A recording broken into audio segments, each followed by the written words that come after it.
lance l'enregistrement et on va le faire sur la tablette. Donc, je vais vous partager. Donc, je vais vous partager la tablette. OK. C'est bon, vous voyez l'écran de la tablette? Oui, on voit l'écran. Nickel, merci. Donc, je vais juste ajouter ça. OK, je vais juste couper peut-être ma vidéo, parce qu'on va voir la tablette du coup. Parfait. Donc là, on va essayer de faire la décomposition QR de la matrice qui est sur le site.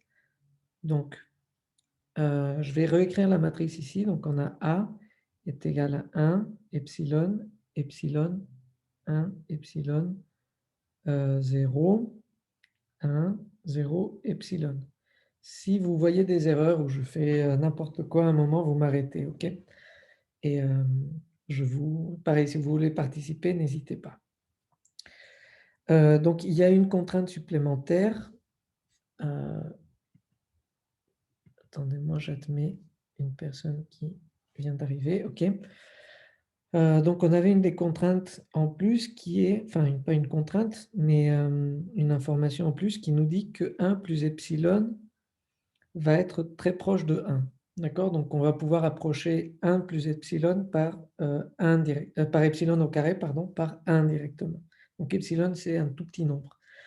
Et typiquement, on va vous dire que ce epsilon-là pourrait tomber si jamais par des questions de virgule flottante ou de précision de l'ordinateur. D'accord?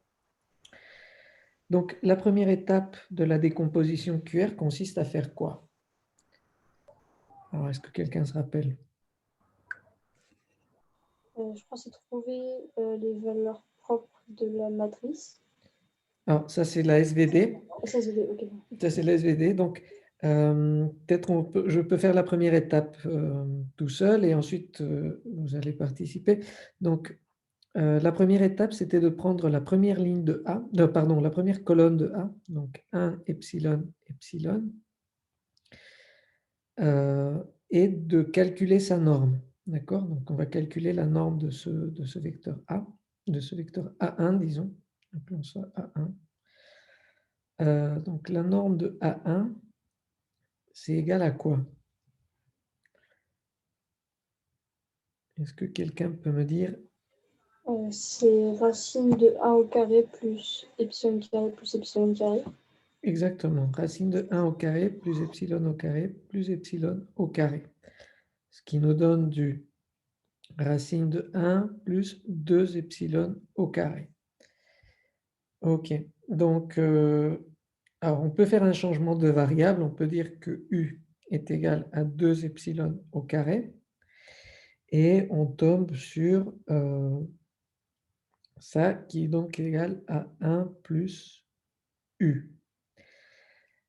Sachant que epsilon au carré est très petit, 2 epsilon au carré sera également très petit, donc U est très petit. Si on fait un développement limité, ça nous donne que ça va être proche de 1 plus 1 demi de U.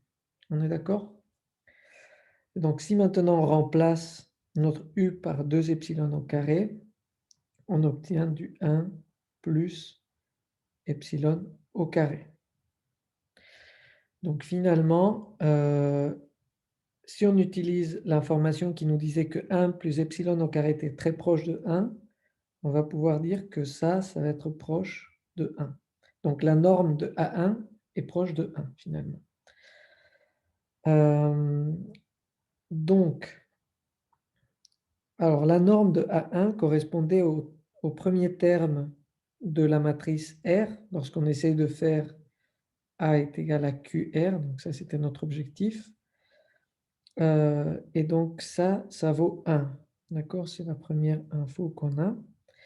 Et ensuite, pour trouver Q1, la première colonne de Q, on a tout simplement à prendre A1, donc la première colonne de A, et à diviser ça par la norme de A1. Et ça nous donne combien? Sachant que la norme de A1 est égale à 1, ça nous donne A1. Donc Q1 vaut tout simplement 1 epsilon epsilon. D'accord? Donc c'est la deuxième info qu'on a. Pardon. Hop. Voilà. Donc ça, c'était la première partie. Si on regarde maintenant la deuxième partie, qu'est-ce qu'on fait d'habitude? Est-ce que quelqu'un se rappelle?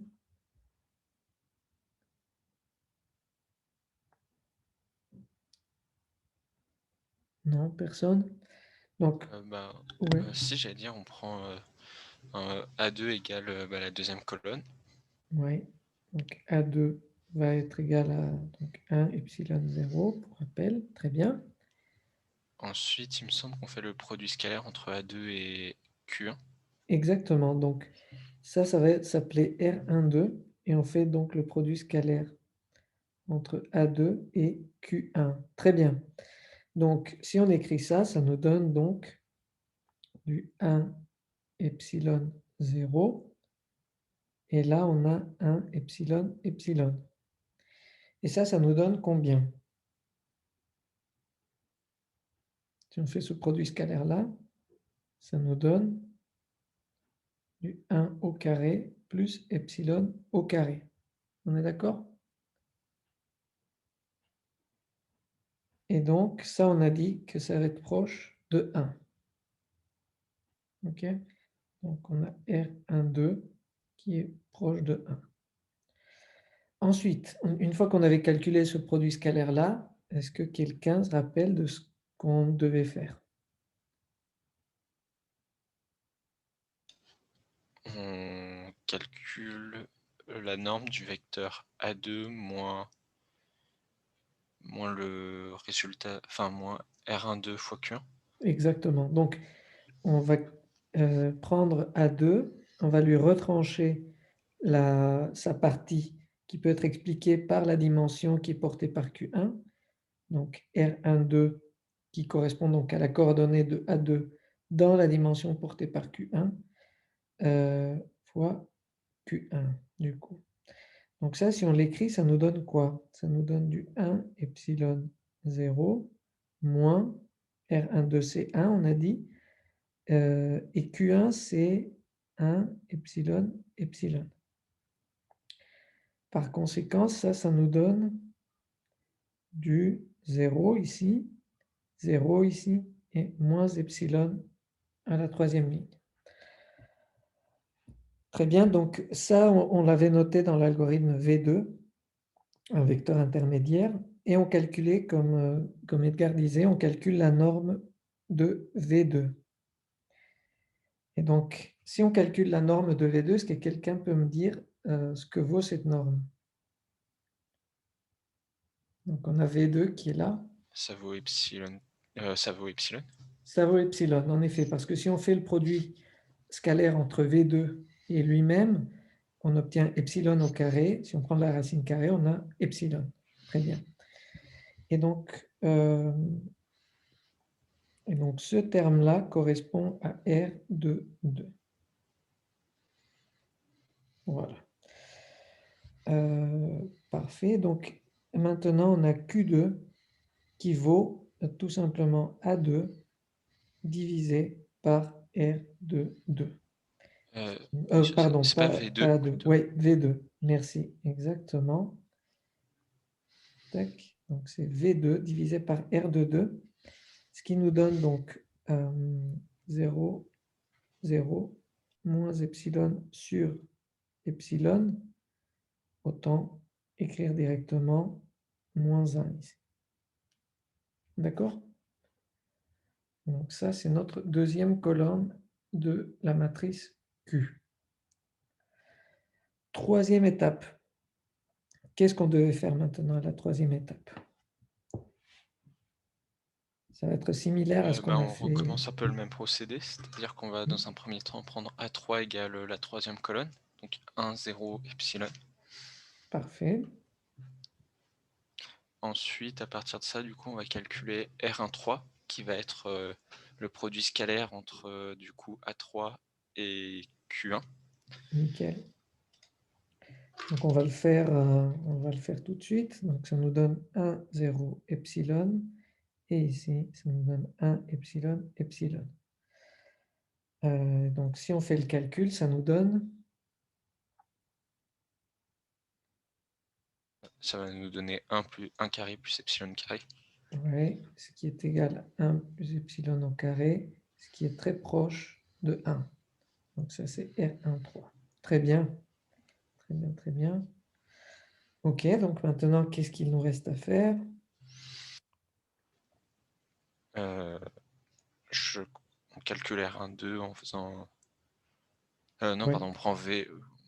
Ça change rien On de toute façon, mais fait, on c'est prend... ça, on fait R13, comme tu dis. On peut faire Donc, R13. juste avant, on va faire, donc on va calculer ce vecteur intermédiaire en faisant donc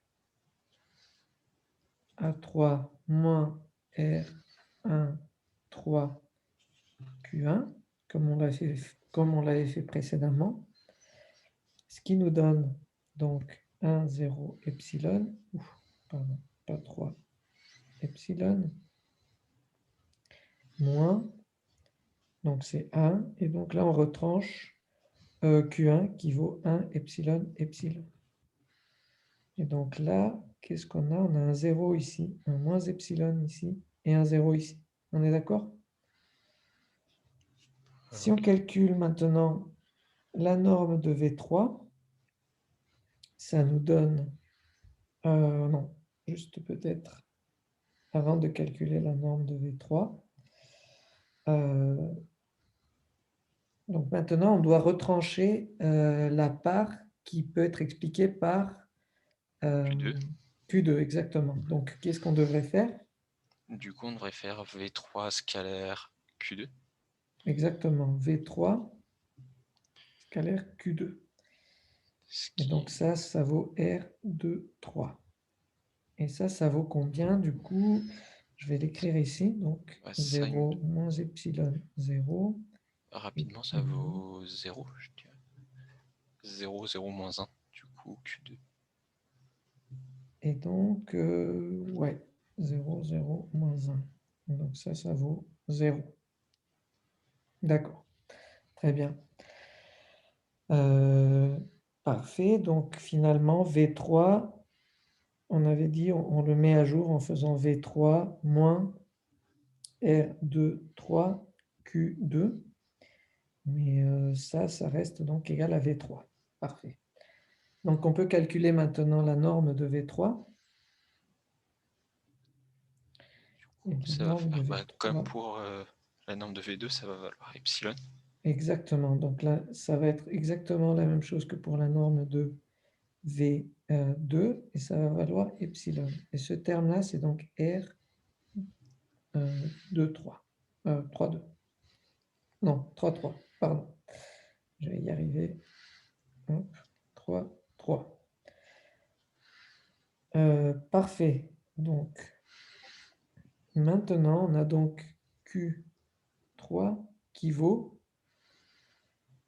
V3 divisé par sa norme, donc c'est R33. Et donc là, on est donc à 0. Ça fait 0 moins 1, 0. C'est ça, 0 moins 1, 0. En fait, monsieur, je vous interromps un petit peu. On a un camarade qui a eu un souci et qui a dû se reconnecter au Zoom, qui est en salle d'attente. Merci, merci pour l'info. C'est bon. D'accord, donc voilà pour cette partie-là. Est-ce que c'était clair pour tout le monde? Je vais peut-être arrêter l'enregistrement. Ou le mettre en...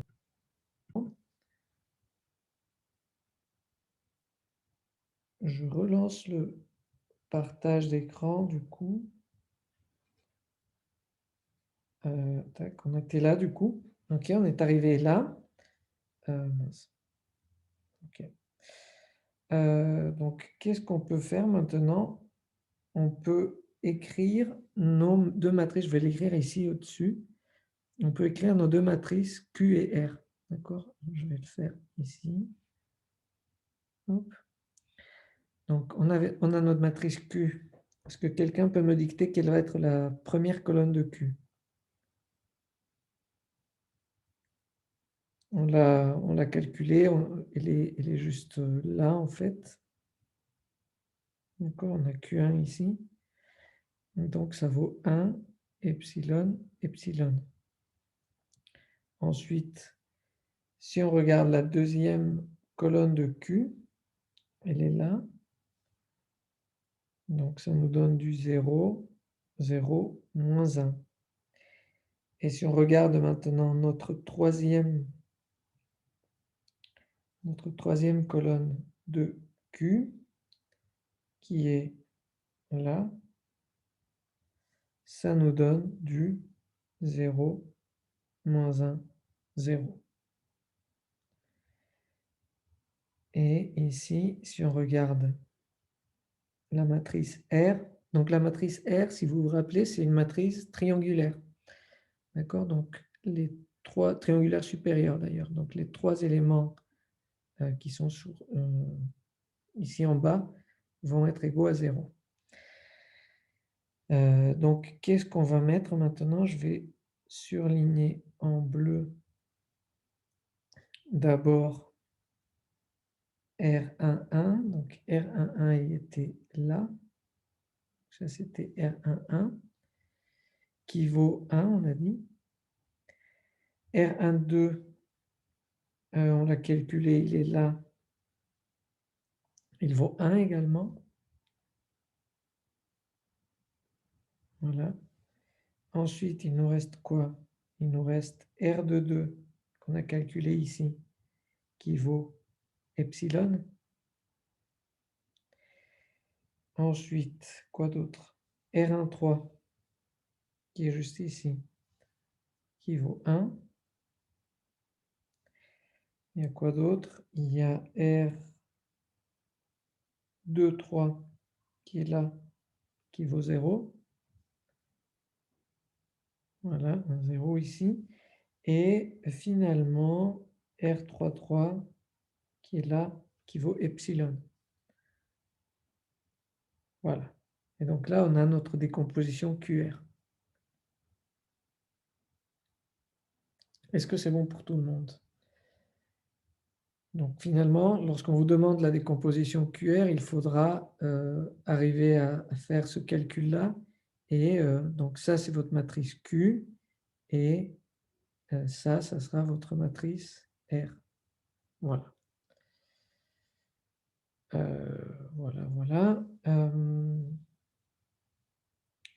Alors, on pourrait essayer de faire un test, par exemple, en essayant de voir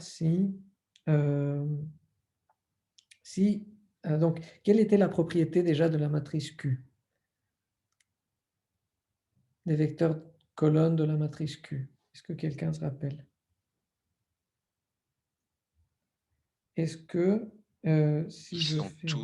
tous les vecteurs colonnes sont orthonormaux. Ouais. Ouais, exactement. Donc si... Normalement, c'est ça. Normalement, c'est le cas. On peut faire un test rapide. Est-ce que ça va marcher? Donc, qu'est-ce qui se passe si je fais Q1, Q2? Est-ce que quelqu'un peut me dicter ce que ça va nous donner? Du coup, ça va faire 1 epsilon epsilon facteur de 0, 0, moins 1. Ouais. Et ça nous donne Et ça va nous donner moins epsilon. moins epsilon. Qui n'est pas forcément négligeable, en fait. D'accord? Donc là, vous voyez bien le problème de stabilité qu'on a eu. On peut faire également Q2, Q3. Si on fait Q2, Q3, alors là, ça va marcher. Q2, Q3 sont bien orthogonaux. Ok? Vous êtes bien d'accord? Donc ça nous fait du 0, 0, moins 1, 0, moins 1, 0. Et si je fais le produit scalaire, ça nous donne bien du 0. Donc là, ça marche bien. Mais par contre, entre Q1 et Q2 et entre Q1 et Q3, vous allez obtenir epsilon à la place de 0. Donc vous allez introduire une erreur. D'accord? Voilà, donc après, si vous faites cette décomposition QR, même sur d'autres cas où vous n'aurez pas de problème d'instabilité, disons, vous pouvez faire la vérification déjà si vos vecteurs colonnes Q sont orthogonaux, s'ils sont bien normés, et ensuite vous pouvez faire le produit entre Q et R pour voir si vous obtenez bien la matrice A initiale. D'accord? C'est bon.